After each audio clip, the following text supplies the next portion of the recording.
Hi guys. So I'd say about 8 out of 10 people that we come across are still using paper and Excel spreadsheets to manage their health and safety accidents, incidents, and near misses. And this is a really complicated way of doing things. And often, if you've got multiple sites, it's very difficult to keep on top of it. So what I'm going to do in the next minute or so is show you how you can build a dashboard like the one on the screen now, and the whole health and safety system in under 3 minutes. Okay, so stick with me. Okay, so the first thing we're going to do is head over to the resource center. And then we can just straight away type in health and safety report process.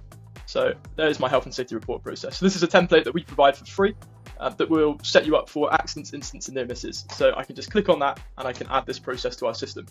So this is our process hub builder. It allows you to build all types of workflows and automations. And each step actually acts as something for people to do. So in the health and safety example, to start with, we've got report information. So we're going to capture common things that you'd see whenever someone reports a health and safety. So health and safety event. So we've got the title, date of reportable event, upload any images, pick if actions were taken. And then we've got some standard HSE text in here to help people understand if it's a near miss, incident, or accident. Then we've got some report categories. So in ours, we've got near miss, incident, and accident. And then depending on what people pick on, the near miss, the incident, and the accident category will open, and it will show a load of pre-made options in there. So any of these questions or buttons you can actually change and play with yourself, so that you've got a very bespoke form. Once you've done that, you can click close. We can have a look at the next stage where someone fills the report out. Then it's going to go to the health and safety team. What we want to do here is just understand, do you want the investigation to be accepted by people and them to be able to send it back, or do you just want to fire it into say like an operations manager to do the investigation?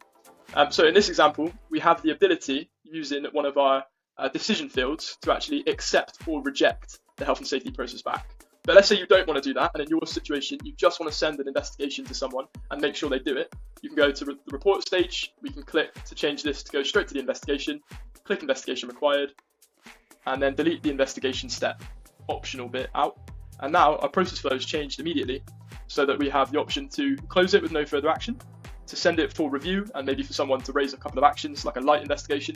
And then we've got a full investigation where we're going to ask for the root cause summary, corrective and preventative actions.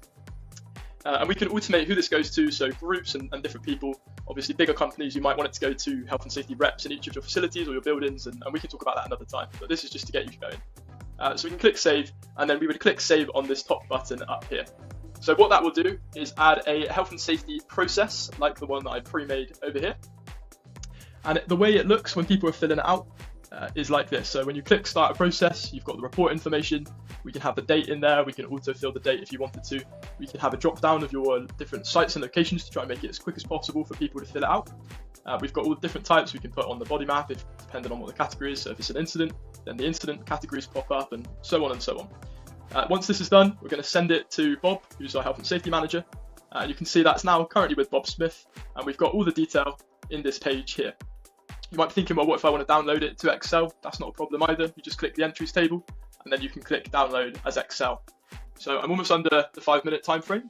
So I'm just going to show you now how you start to build the report style, because what we want you to end up with is something like this, where you've got all of your information being pulled from your health and safety reports. So you can tap on these, and you can look at where the different accidents were coming from, and then you can actually go straight into the different accidents. So for that, we go to the KPI hub. We're going to go new KPI and make a generic KPI from our process. And this is our health and safety report process we're interested in. And I want to know just how many have been raised, let's say in the last month. So I can tick all of these. I want to know how many have been raised, and I want it to be a number, and I want to filter it by time for the month to date. And there we are. There's my KPI. I can click save, and I can add this to a dashboard.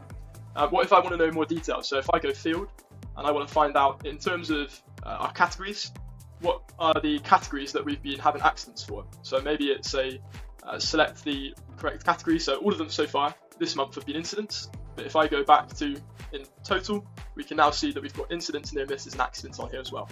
So all of the data from your report process can actually go into the KPIs. It's all automatic and it's all live as well. So if you imagine you've got lots of different sites who are filling out the accident report processes, for the central health and safety team, it can all flow up into one dashboard like this to make it as easy as possible to manage. And if your sites want a very simple view to be able to log in, they can do it with a QR code. Or we can set them up with a portal. So they might have a shop floor or a location portal like this, and we just add real simple buttons on there to start a health and safety report. They tap it and it opens the report process. This has already been used by health and safety managers in lots of different industries. If you'd like to have a go yourself, please drop me a message and I will help you set up your own trial so that you can start measuring health and safety events in a much more easy way.